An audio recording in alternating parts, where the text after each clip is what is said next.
Just over there, sheltered under the lee of that mountain, lies the world's most surprising resort, home to Saudi princes, Hollywood stars, European royalty, billionaire tycoons, multi-millionaire footballers. Their combined wealth adds up to more than most South American countries. But it's where this is that might surprise you most.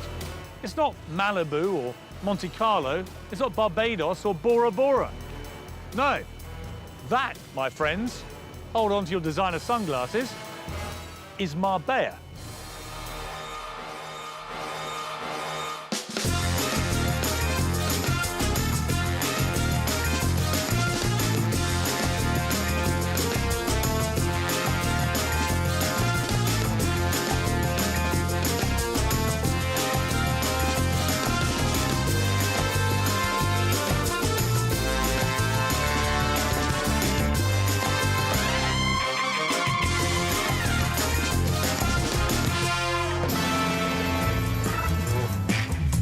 Marbella is a classic contradiction, a tale of two cities.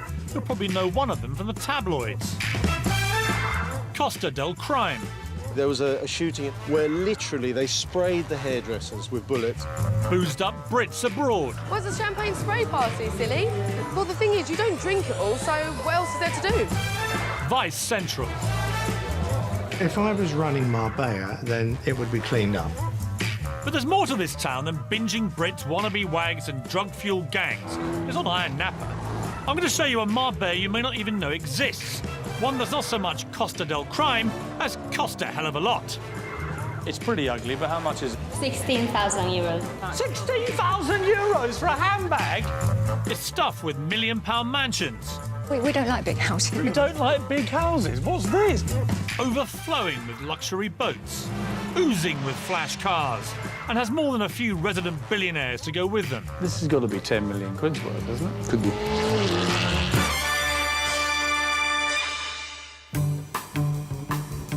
Marbella is on the infamous Costa del Sol, Spain's most southerly Mediterranean Mecca.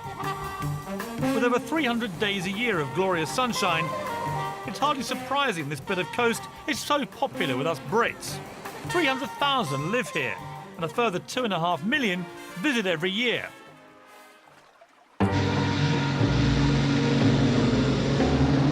I'm driving the Golden Mile. It runs east-west alongside the Med and links Marbella's past and present.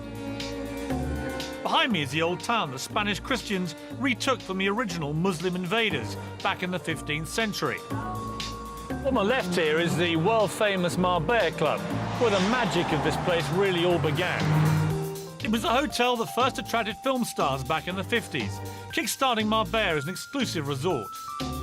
Up here you have the mosque that was built by King Fahd of Saudi Arabia as a gift to the local people. And tucked up there you have the famous White House, which again King Fahd built as his summer residence. The Saudis still come every summer, spending millions on their annual holiday. All along here is Gulf Valley. There are more courses per head in Marbella than anywhere else in the world. And tucked away behind those trees, suitably furtive, is Milady Palace, where he or she can indulge their wildest fantasy. And if you're wondering why it's called the Golden Mile, well, there's one very good reason. Square metre per square metre, this place is more expensive than even London's Mayfair. If Marbella were a goose, then this really is the golden egg. So what kind of person has a home here? And just how rich do you have to be to live on the front row? I've been invited to take a look inside L'Oriana, reputedly one of the most impressive of Marbella's mega mansions. My guide is John Davis. John, how are you? Welcome. Welcome to L'Oriana. I'm looking forward to this. John is a property developer who creates these seafront havens and manages them for the wealthy owners. Wow, look at the chandelier. I mean, let's cut to the quick here. What would that cost? About £150,000. And what about this sort of tapestry here? That's a very special one. There's 3 of those in the world, and that's got over 1.25 million stitches a square metre. And what would that have cost? I think it's valued between 350,000 400,000. Wow. But that's just chicken feed. The rest of the carpets in the house cost a whopping £2 million. Thank goodness I didn't step in anything on the way. I'm not allowed to tell you who owns this place. Suffice to say, he's a British Knight of the Realm who's worth more than the Queen. Indeed, he only comes here for his summer holidays. The rest of the year, he lets it out. The colours are good today with the sea. Beautiful, absolutely beautiful. The main house is just 5 bedrooms, but there's a 3-bedroom holiday cottage under the lawn with his own pool and a grotto for the kids. A further 4-bedroom guest house in case friends pop round, and this, another 4-bedroom house in the gardens for the servants.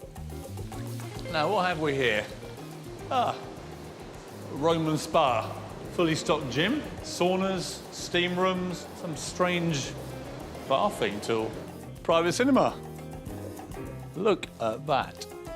And of course, if you're super rich and you fall ill, what better than having your own little private hospital?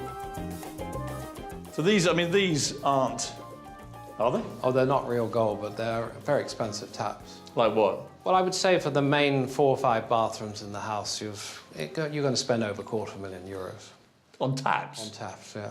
So, John, here's the master bedroom, and I could quite happily wake up to this every morning. Not bad, is it? And this is the view you would wake up to. Spectacular. Unbelievable. And tell me, as we stand here, I mean, if this was to go on the market tomorrow, what would it cost me?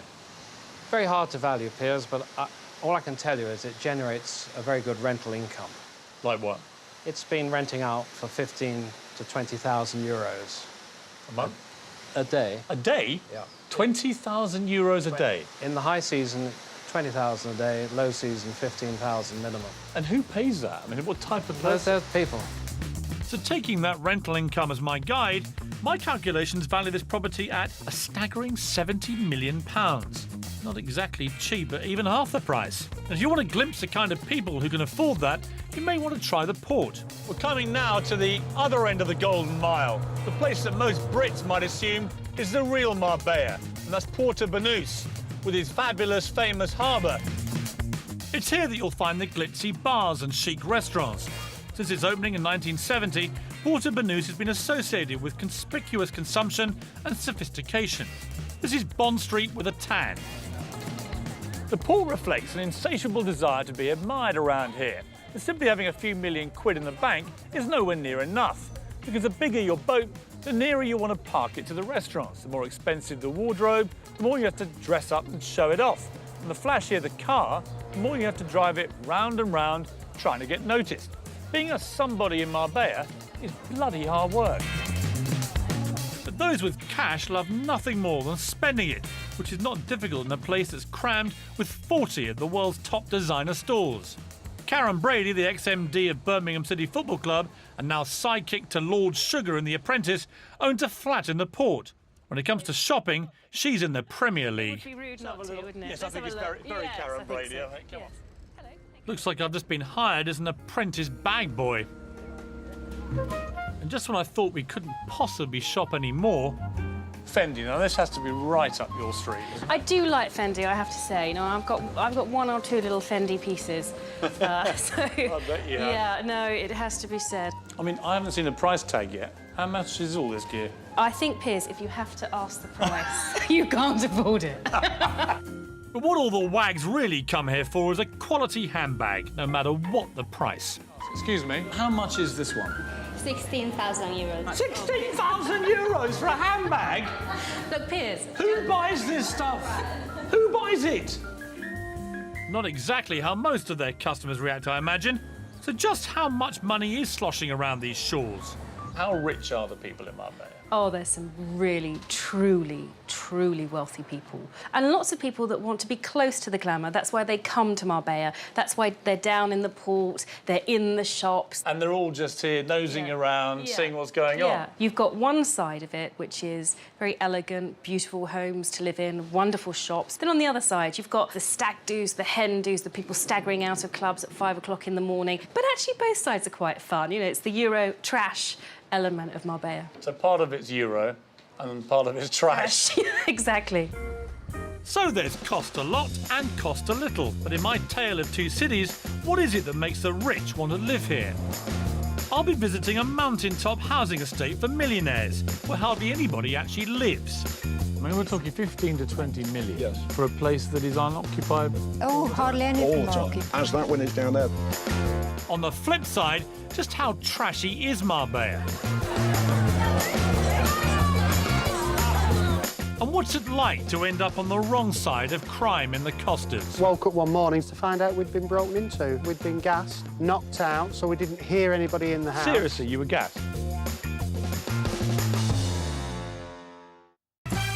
If you're super rich and fancy living in the sun, there are a number of options. There's Monaco for the snobs, for refined sophistication, the south of France, for exotic paradise, Barbados, and for raw excitement, you can't beat Miami. But Marbella, that's always struck me as a kind of poor man's Saint-Tropez, where lobster-red Brits come to guzzle their beer, scoff their chips, and read their daily current bun. So why is it that people who can afford to live anywhere on Earth come in such numbers to live in Marbella? Well, for one thing, there's the weather. Marbella has a near-perfect microclimate, with average temperatures of 20 degrees. All well and good, but if you're a multi-millionaire, you don't want to be scrapping over your sun lounger. You want exclusivity, security, and the chance to lord it over everybody else.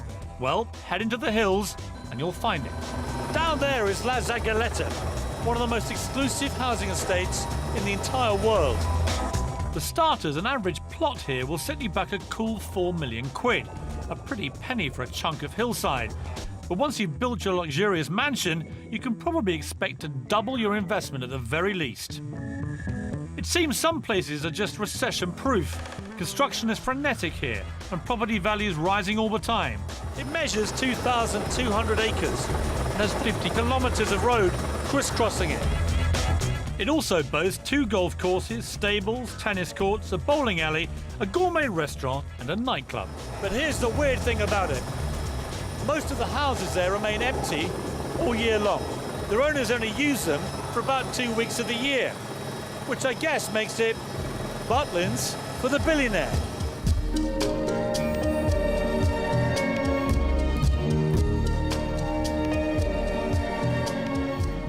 To get into this private hilltop hideaway, you need to be escorted from the main gate by a resident, or you might get shot. It's the little things like 24-hour armed security, dog patrols, CCTV, and a barbed wire perimeter fence to make a multi-millionaire feel secure. Inside, resident Graham Fisher is waiting to guide me the 3 kilometres to his particular slice of mountainside, where he lives with his wife Barbara, when they're not back at their Barbados residence, that is. Oh my God, look at the view. That's incredible. Isn't it? Well, that's why we bought this house, because that was the view. Graham sold his UK chemical company back in the 90s, made enough money for him and Barbara to find themselves on Marbella's super rich list, albeit near the bottom, something they're endearingly embarrassed about. Is this one of the bigger ones in the area? Not, actually. Really? Where would it rank? It's one of the smallest, actually. No. It is. We don't like big houses. We're very happy with You don't like big houses? What's this? Well, we've got about 700 square metres, so what's that, 7,500 square feet of indoor living space. But you don't like big houses? But we've got pals here with 2,000 metre yes, houses. yes. So it's all relative in Marbella? Yes. Yeah. Look at the view. Huh? You've got from the port of Banús, Yeah. 180 degrees round to Gibraltar, and behind Gibraltar you can see Morocco. So that is actually, that's Africa? Correct. Wow. It's 20, that close. 20 miles away. Seriously? You could swim it on a good day. You could. Yes. If you're David Walliams, it's idyllic, safe and isolated. Perfect for hiding away. But all these houses are worth between 5 and 20 million. Yes. Yeah. It's not easy to find one for 5. But basically, it's There's a like few a Germans. secluded If you look over oasis here- for very rich people, right? And us. Well, Graham, to be honest, I'm not scenting poverty here, Graham. And whose is that huge place just in front of us there? As far as I'm aware, it belongs to a German family, but we've never seen lights on in it. It's never in use. I mean, we're talking 15 to 20 million Yes. for a place that is unoccupied. Oh, hardly any of All them the are time. occupied. As that one is down there. And there are a few Russians here. Yeah, the mayor of Moscow. The mayor as of well. Moscow has a house. Mayor of Moscow. I mean, do you ever sit here and think, actually, we're a bit lonely up here? Well, No, 'cause we've got well, lots of no, pals. because the English, well, we all stick together wherever we go, anywhere in the world. Well, I'd love to sit together with you. I haven't quite got the money, Barbara, to be honest with you. Oh, it's a great party house. Huh? We have some great I bet parties you do. out here. But it's, I mean, it is a very nice, secure place. That's why we feel came here, very really. comfortable. It is probably the Is most... it completely safe here? Yes. I would think it's probably one of the safest places in Europe. So the price of safety in this town is £20 million, give or take a few bob. An awful lot to shell out to ensure your parties aren't gate-crashed by unwanted visitors. But then this is the Costa del Crime. The stretch of coastline was first dubbed the Costa del Crime back in the late 70s, after some of our most notorious crooks came out here to enjoy the sun and to avoid getting nicked. While the UK and Spain were arguing over extradition treaties, the likes of Freddie Foreman, the craze enforcer, and Ronnie Knight, Barbara Windsor's gangster ex, were here enjoying their ill-gotten gains. And British hoodlums are still here, but things have changed. Marbella is now an international melting pot of criminals, and they're all after a slice of the action. Of course, where there are so many criminals living in such a small place, there are bound to be differences of opinion. In the last few years, along this small stretch of Spanish suburbia, there have been a whole spate of gangland shootings. 3 people shot in broad daylight in that restaurant. Another person shot up here on the right. And a married couple machine gunned to death a little further down the road. In this town, you don't want to mess with the wrong people. You see, with Morocco just a short boat trip away, Spain is the preferred route for bringing illegal substances into Europe. Consequently, you'll find more than just a few drug barons hanging around. Someone who knows all about the illicit goings-on is Wensley Clarkson. No, he's not a drug baron, he's a journalist who's written a few books on Marbella's underworld. He now lives and works here. Well, it's fertile ground. So, Wensley, tell me about crime in Marbella. What's so weird about this place, Piers, is that you can sit on the beach as a tourist, have a lovely time in the sun, drink your pina colada at the bar on the beach, and 20 yards behind you might be a brothel, or 20 yards behind that might be a drug baron's house, and then 20 yards behind that might be a couple of criminals threatening each other with a gun. They're here because money attracts criminals, sunshine attracts criminals, a lapse police force attracts criminals. All the elements are here. This is why it's the melting pot of criminality that it is. You know, if you were brought up flogging the odd bit of cocaine in Bulgaria, you're going to be much happier flogging the odd bit of cocaine here. 40% of all of Europe's cocaine comes through Spain. Really? I mean, that speaks for itself. How much of what I'm looking at would you say has been paid for with dodgy money? Statistically, about 60 to 70% of the new buildings that have been constructed in the last 30 years here come from black money. That's illegal money, and it's helped fuel this entire economy. It wouldn't exist without it. How have you seen the Marbella crime scene evolve over the years? Instead of having friendly, old-time British villains who are nice to women and children, we've actually got hard-nosed Russian gangsters, other Eastern Europeans. These are people who take no prisoners. They will order a hit on an enemy, and they don't care if their wife and children are killed at the same time. And is that actually happening in Marbella? I mean, this is not just myth. This is going on. It's going on all the time. There was a shooting in a hairdresser's not that long ago where literally they sprayed the hairdressers with bullets. They didn't care about the other people who were killed and injured, but they got the man they were after. I don't dispute what you're saying is true, but are you slightly exaggerating this? Because when I've walked around Marbella, it all seems relatively safe. Well, they're not popping out from behind trees of Lugers, Piers, but they're there. It's an underbelly, it's an undercurrent of criminality, because this is the centre, the epicentre of criminality in Europe, without a shadow of a doubt. Perhaps I'll give that haircut a miss.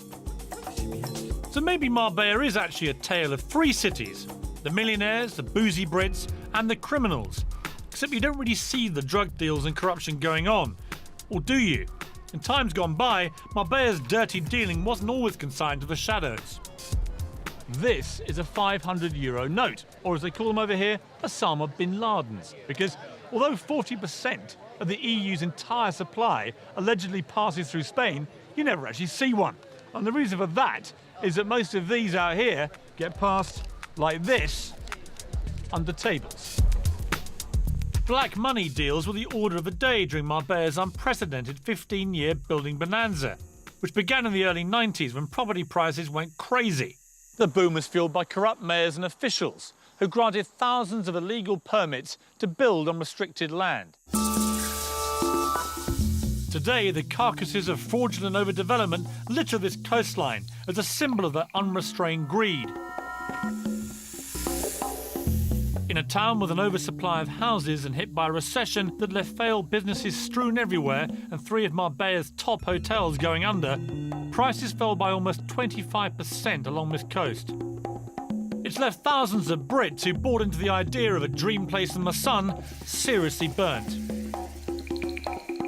In the end, 3 mayors went to jail and the whole Marbella council was disbanded. So you'd imagine they'd be burning effigies of a terrible trio. Well, not quite. The most notorious of the jailed mayors, the late Jesus Hill, is revered by locals as a modern-day Robin Hood, who created the thriving Marbella of today. Michelle and Stephen Eusden explained to me the alternative view of the corruption. They came here with next to nothing, started an expat newspaper from scratch, and judging by what's in their garage, have done rather well for themselves. Michelle, looking magnificent, if you don't mind me saying. Thank you. The greatest nails I think I've ever seen in my life. Take me back to when you first came to Marbella. What was going on here then? At that time, we were just at the end of the last recession. It was just starting to recover. There was still a lot of property here that was half-built, never finished from the previous recession. And then Jesus Hill came along, and he was the mayor. He was the mayor. He was the mayor for 11 years. Now, there's some things he did wrong, some things he did right. Well, he went to jail, so it's a matter of record. Yeah. Well, he went to jail because he approved some things that he shouldn't have approved. So he was taking bungs for property developers, right? Yes, Yeah. and also... In millions and millions of euros. Yes. So actually... If you don't mind me suggesting this other thesis, he's actually, far from being Robin Hood, he's robbing Hood. No, I didn't say it was Robin Hood. If you ask the standard Spaniard on the street, even today, the average Spaniard will say to you, hold on a minute, he fed us. Well, of course he did, but he was creating an entirely false black market where they're all on the take, right? And black money was everywhere. No one paid any tax, and you all made a fortune. No wonder he's popular. He stopped petty crime. Saddam Hussein had his moments. Yeah, but he kept it all for himself. He didn't give it to the populace. You can say that. Oh, so it's because he gave back. He's a hero. No, he's not a hero, but at the end of the day, his heart was in the right place, let's say. He was trying to promote Marbella. He kind of set the standard, though, for a series of unbelievably corrupt mayors. I mean, the whole place was swimming in dodgy cash, wasn't it? You can't say that. You have got... I can say that, it's true. You've got... They're all in jail. How many Spanish... They're not all in jail. Sorry, Michelle. They're not all With in respect, how many Marbella mayors were residing at King Juan Carlos's pleasure? Well, at the time, there was 3. However... Just the 3 of them? You can't come to this country and say that there's corruption when you're... Yes, I can. They're all in jail. Well, there is, but there is that everywhere. And is it for the good or is it for the bad? Here, I think a lot of it was for the good. Of course, ironically, he then spawned with his behaviour the arrival of some pretty heavy criminal gangs. I agree with you. Know, gangsters. Yeah. And you yourselves, in the end, fell victim to these people. Yes. What was that? Well, I woke up one morning feeling very groggy and with a thick head, and I went downstairs to find out we'd been broken into, and subsequently realised that we'd been gassed, knocked out, so we didn't hear anybody in the house. Seriously, you were gassed? Yes. Seriously. They actually put the gas through the air conditioning units. That's how they get it in the house. We believe it comes from Eastern European, and it's something that their special services used to use. We were fortunate. At the same night that we were actually gassed, a very wealthy Spanish client of ours was done in the same area, and they actually woke her up at gunpoint, her and her husband, and they had to empty the safes. So I thank God we got away, but it was a warning. Scary stuff. But to add to the mix of multi-millionaires, criminal gangs and corrupt mayors, there's a new breed of visitor to Marbella, the boozed-up, binging Brit. But just how bad are their antics? Non-boozed-up Brit Max Clifford does some straight talking. We've noticed young prostitutes, drugs being openly sold. And I hit the millionaire's playground to find out how they really like to burn their cash. You are clearly stinking rich. Is it impertinent to ask how much this cost you? Yes.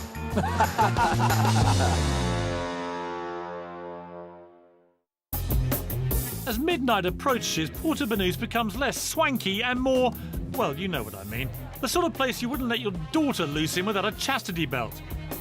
There's no doubt that with the arrival of cheap flights a decade ago, a new type of tourist spewed forth from the plains, and they were looking for just one thing: a party. Marbella developed a Jekyll and Hyde personality.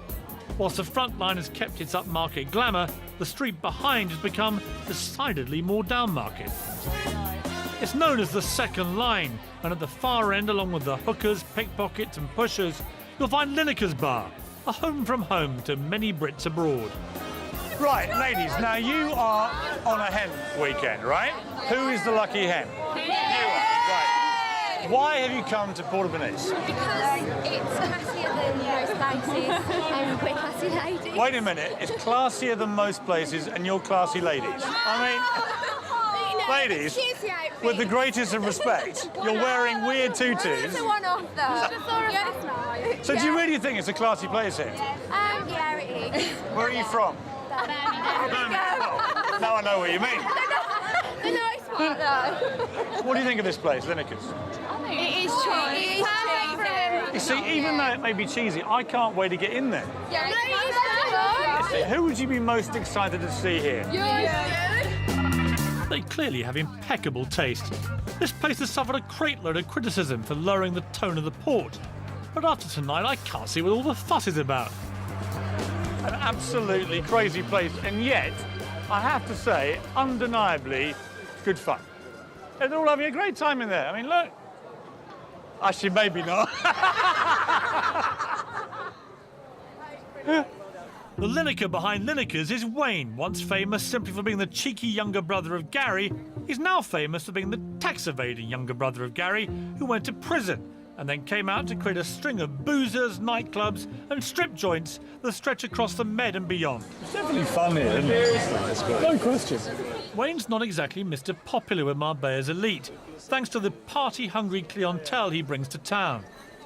So wait, do you make any apology to the smart set of Marbella? I think you have brought this place crashing to its knees down market. Do you make any apology? No, none at all. What Lineker's has done for the port has not lowered the clientele. It's brought a new clientele to the port, a more down-to-earth clientele, and a great crowd. And fortunately for Lineker's, it's turning towards the crowd that we want. You know, we'll go through sort of 15,000 bottles of beer over a weekend. 15,000 bottles of beer? Over a weekend. Do you think the media caricature of Marbella is, and Porto Banús in particular, is unfair? It's a high-profile place. It's a busy place, and what sells stories, you know, muck sells stories, isn't it? So they're going to look at that side of things. Are you happy wallowing in muck? Oh, where there's muck, there's money, Piers. I mean, do you think you've made Porto Banús more accessible to the British working-class man and woman? That's exactly right, Piers. So Wayne Lineker's message to the rich and famous of Marbella is... Do one. So, no room for the toffs in Wayne's world. I'm not exactly sure they're rushing to be at his side, are you? But whilst a drunken hoi polloi might be confined to just one short street in Porto Banús, it's one street too many as far as many Brits living the dream here are concerned. It's the hottest conversation in town as they sit in their bougainvillea-clad villas or stroll the lush golf course. Public relations guru Max Clifford and his gated community friends seemed positively militant when I caught up with them for afternoon tea. It strikes me, we're all sitting here having an absolutely quintessential English tea. And it kind of suits all of us. Tea, 5 o'clock in the afternoon, when Bob's been golfing and we've been swimming and the girls have been shopping, yeah, or having their nails done. It is lovely here. I mean, I have to say, though, this is about as far removed from Porto Banús at night time. Marbella is a weird contradiction of areas, isn't it? Porto Banús is like Soho is to London. Yes. You can come out of the theatre in the West End and go to a beautiful restaurant, or you can go into the streets of Soho where there's drug addicts and prostitutes and whatever. It's the same here. Does that concern you as a long-term Marbella resident? If I was running Marbella, then it would be cleaned up. There would be police presence, it would be altogether different. What would you do? Would you Get shut rid down of- bars like Lineker's? Well, I would make sure that they were carefully controlled. I mean, in terms of people wanting to go out and have a drink, absolutely fine. But it's all that goes with it. I mean, we've noticed increasingly young prostitutes, drugs being openly sold. It can be cleaned up, and it could be cleaned up very easily. I mean, they approached me 2 or 3 years ago about doing PR down here. And all right, they couldn't come up with the money. But I made it very clear to them that these were issues which had to be addressed and had to be sorted out. What do you charge these days to clean up a very badly tarnished reputation? I told them that it would be a minimum of 2 years at £25,000 a month. Right, here's a cheque. Right, that's my vote sorted. Max for mayor. Back in the 50s, when this town first became a tourist destination, there were no image problems, because there was only one place to stay. European blue-blood playboy Prince von Honlo turned a rustic farmhouse into the hideaway Marbella Club Hotel, with the express intention of offering it as a chilled-out alternative to the razzmatazz of Saint-Tropez for its aristocratic chums and glamorous Hollywood friends. There was a time when the only telephone on the coast was here at the Marbella Club Hotel, which meant the likes of Jimmy Stewart, Cary Grant and Audrey Hepburn might all be in the same queue waiting to call home. This hotel still has an aura of chic discretion about it. There are 23,000 trees in the garden and individual private villas, making it easy for stars to come here and stay without anyone knowing about it. Just a week ago, desperate housewife Eva Longoria slipped inside and stayed in one of these £3,500 suites. The paparazzi were nowhere to be seen. Step next door into the Villa Tiberia restaurant and you'll still find the glamour and sophistication associated with Marbella of the 50s, a time when elegance and wealth kept itself to itself. Definitely very classy. But down on the port these days, it's more, if you've got it, flaunt it. And there are plenty of new money types who do. Well, if you've made a few million, why keep it to yourself? And if you really want to flash the cash, then head up the Ronda Road into the hills and burn some serious money with Marbella's top players. This is the Ascari Race Resort, a private club with a paltry joining fee of just £150,000. The multi-millionaire petrolhead who built this place largely for his own amusement also designed and manufactured this little plaything to go with it, the £250,000 Ascari supercar. Klaus Vort is the 58-year-old high-tech inventor and one of Marbella's richest residents, whose money fuels it all. And his latest invention to make himself even richer is a finger scanner that's impossible to fool. It's all about fingerprints, right? It's not fingerprint. What is it? It's a radio scan of your 7th layer inside your finger. It's like something out of Star Trek. There's a good reason for all this security. My God. These are Formula One cars, These right? are all Formula One cars. All of them have been used in Formula One races. Proper Formula One cars. I'm now inside the most expensive toy box in the world. This has got to be 10 million quid's worth, hasn't it? Could be. What was your vision for this place? Basically, I would like to own a circuit where I could play on every day. That's how it started. It's the ultimate boy's toy, really, isn't it? Yes. Every day I get here, I still think it's a fantastic place and I love it. It's like walking into heaven when you get to these gates. It's an extraordinary place. Yes. I mean, you could live anywhere in the world, couldn't you? Yes. Why Marbella? I think Marbella is vastly underrated. I think it's a fantastic place. You need to be in Western Europe on a regular basis. So this is only 2.5 hours flight from London or from Amsterdam, whatever. So it's easily accessible. I mean, with the greatest respect, Klaus, you are clearly stinking rich. Is it impertinent to ask how much this cost you? Yes. But it's a lot. In fact, Klaus invested a vast £50 million of his fortune on having a good time. And having that kind of money to spare definitely puts you in the upper Marbella set. They all hang out at Olivier Vallet's nightclub. Lineker's is just a stone's throw away, but this place is about as far removed from Wayne and his pals as you could possibly get. Hello. The Queen of Marbella. Welcome to my I have place. heard so much about you. Thank you very much. Take me into your lair. Welcome, welcome. This is Marbella's premier nightclub, and is as voluptuous, exotic and entertaining as Olivia herself. People said to me that I couldn't make a programme about Marbella and not eventually meet you. That is real, because I said to everybody, if you come to Marbella and not come to visit my place, it's like to go to Roma and not go to the Vatican. So here are the bowels of your cellar, Olivia. On a busy weekend, almost 5,000 people will guzzle their way through the content of Olivia's cellar. This is one weekend's worth. Yes. But don't bother coming if you're on a tight budget. The punters here spend more in one night than most people spend on their 2-week holiday.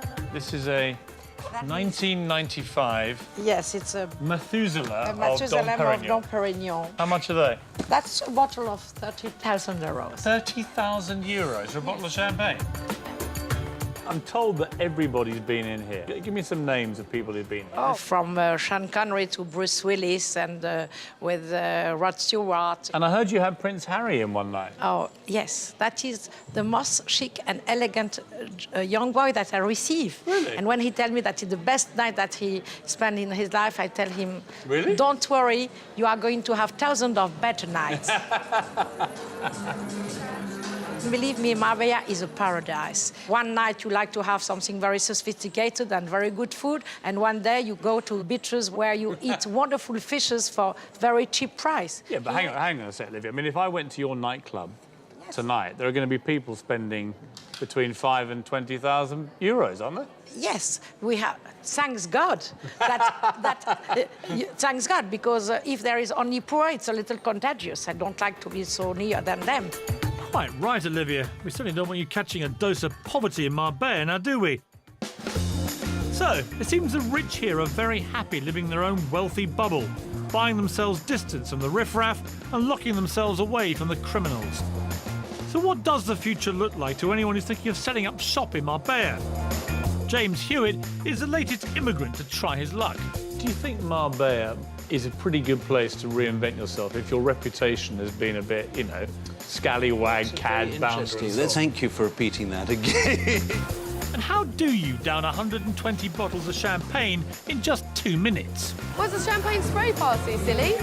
Well, the thing is, you don't drink it all, so what else is there to do? Tell me I'm barking mad, that I'm a Jeroboam short of a Nebuchadnezzar. Or perhaps it's all this sun getting to my head. But everyone I meet in Marbella says exactly the same thing. This is the best place in the world for work, rest and play. But most people don't come here to work or rest, really. They come here to play in the sun, sea and sand. Oh, and also in the giant red cups full of champagne as well. Here at Nicky Beach, I'd arranged to meet Bianca Gascoigne, daughter of football legend Paul Gazza Gascoigne, to have a quiet chat about the new Marbella. Well, quiet-ish. Now then, Bianca, here we are in your natural lair. Of course, yes. Nicky's Beach, Absolutely. Marbella. Seem to be a load of people over there Yes. just spraying champagne. Yes. Where's the champagne spray party, silly? What's that? Well, a champagne spray party is basically, it says what it is on the tin. It's a party spraying champagne. So they're all buying champagne? They're all buying champagne, For how yes. I'm not too sure, because obviously... Well, let's have a look. In a big group, obviously you So have... here we are, look. Yeah. The champagne here, Yeah. a Magnum of Cristal, Yeah. 1,945 euros. Yes. And this lot are spraying it all over each other. Yes. I mean, that's the most senseless waste of money I've ever seen in my life. And I thought the same. I thought the same. Basically, last time I was girls, we had 120 bottles of champagne. What do you do with it? Well, the thing is, you don't drink it all, so what else is there to do? Well, you spray it. Do you think in a recession, Bianca, that spraying champagne all over each other is a sensible thing to do? Absolutely not, but it's a fun thing to do. Ah, yes, fun. That'll pay the bills. And talking of bills, if you're a millionaire and you're not quite so keen on giving so much of your hard-earned cash to the taxman, there's another reason you might want to move to Marbella. As every local estate agent will tell you, on a good day you can see Gibraltar and Africa from here. Gibraltar's just a 40-minute drive away, but it's been a thorn in the side of Spain for decades, lurking like a shark off the coast, feeding off the scraps that places like Marbella throw at it. But the tide may now be turning. If you're a tax exile, then Gibraltar's now one of Europe's lowest tax takers. And incredibly, you don't even have to live there to reap the benefit. Sounds too good to be true? Well, don't take my word for it. Have a listen to what James Young has to say. He's a Marbella millionaire who sold his pharmacy business in the UK and saved a fortune in tax by buying a flat in Gibraltar. I caught up with James on his £2 million Sunseeker. Pen and paper at the ready, everyone. So, James, I mean, you really are living the Marbella life, aren't you? I'm not quite sure about this. Well, let me spell it out for you. Yeah. Nice big yacht. Yes. Vintage champagne in your hand. Yes. The coiffured look of a man stinking of success, James. Wow. How do you plead? Guilty. Guilty, yeah. Yeah. I mean, it's maybe a daft question, but what made you leave Sunderland to come and live in Marbella? Well, before I sold the company, I took advice and applied to be a resident of Gibraltar. But you don't have to live there for any number of days as part of the deal. Exactly. I don't have to live even one day or spend one night there. Really? I can just spend my time in Marbella. So what is the tax in Gibraltar if you do that? Well, I didn't have to pay any capital gains tax on the sales price when I sold the company. Do you mind me asking what you sold it for? A few million, yeah. So basically, by buying a little place in Gibraltar, you ended up paying no tax on that at all? Yeah, that's right. If you'd done that in England, you'd have been paying... Exactly, capital gains tax at 10%. But on top of that is the inheritance tax, which is very important to me. So by being resident in Gibraltar, what would that be now, your inheritance tax? Nothing. Really? Nothing. My assets would be passed down to my children. And if I was in England, half of it would be going to Gordon Brown. But what has Marbella got that Sunderland couldn't give you, James? Well, it's got the weather, it's got the food, it's got joking. the ambiance. I've been to Sunderland, don't worry. Yeah, right. yeah. So perhaps the reason this town is so successful is that just about anyone can come and make a life here. From millionaires to boozed-up revellers, and from aristocrats to criminals. They're all doing what they do here in Marbella. Armed with the idea that Marbella will accept anyone with open arms, Britain's ultimate cad traded his life in Chelsea for a new life here in the sun. This is Polo House, a high-class establishment serving tiffin to the toss. Well, actually, it serves posh nosh to anyone who'll pay for it. It's owned by one of my old tabloid targets, James Hewitt. Awesome guy, James. Awesome. For him, it's a whole new lease of life, a reinvention as restaurateur, rather than reality TV star, lettuce seller, and all-round bounder. And let's not mention the affair with the most famous woman of all time. James, we meet again. We do indeed. Very warm welcome. In slightly more... Friendly. Yes, friendly circumstances, yeah. Do you think Marbella, more than most places, is a pretty good place to reinvent yourself if your reputation has been a bit, you know, scallywag, That's cad, very bounder interesting. and so That's on? a very... Thank you for repeating that again. Scallywag, cad, bounder. You know what I mean, though? That actually this is a pretty good place to reinvent I think yourself. anywhere is a good place to go, other than England. No, I wouldn't have chosen it for any other reason than it had potential for developing a new business. Is it a big risk for you? Oh, yes. Huge risk. I mean, last year was quite worrying. I mean, worst possible time to launch a place like this, I would have thought. Well, I mean, one probably wouldn't have done it had one realised that the credit crunch was coming. How much of a draw here are you, personally, do you think? I hope very little. Because what I hear is that all the ladies in town No, you love are coming... joking. No, I'm serious. You are joking. No, You are like coming along here to meet James Hewitt, which obviously I find quite baffling, but it's true. Well, thank you for that. Well, no, I'm not going to kid myself. I mean, you know, I think that people are intrigued. I mean, I don't think it's necessarily me, but it's the person that they've read about or heard about. But I hope they find when they've been here that they like the place and they come back. And is there a lady in the life of James Hewitt at the moment? No. No? No. No time. No time. I mean, would it be a dream of yours that you could be remembered, perhaps, as James Hewitt, a successful restaurateur, rather than James Hewitt, ex-lover of Princess Diana? I mean, you can't sponge history, so... But in terms of an aspiration for you personally? Yes, I mean, I'm trying to, you know, I have moved on. I'm going to continue to move on. And if that is accompanied by success, then I would have no complaints. Good luck. Thank you. I set off to investigate a tale of two cities. But Marbella has turned out to be a mini metropolis in my son, providing everything to everyone. Try and quantify exactly why so many people flock down here, and you'll be sipping your G&Ts for several days to come. But one thing's for sure, it remains at its heart somewhere that people come to live a dream, to retire, to party, to make a fortune, to spend a fortune, or even just to enjoy a great holiday. Marbella, whatever tickles your fancy, can offer it all.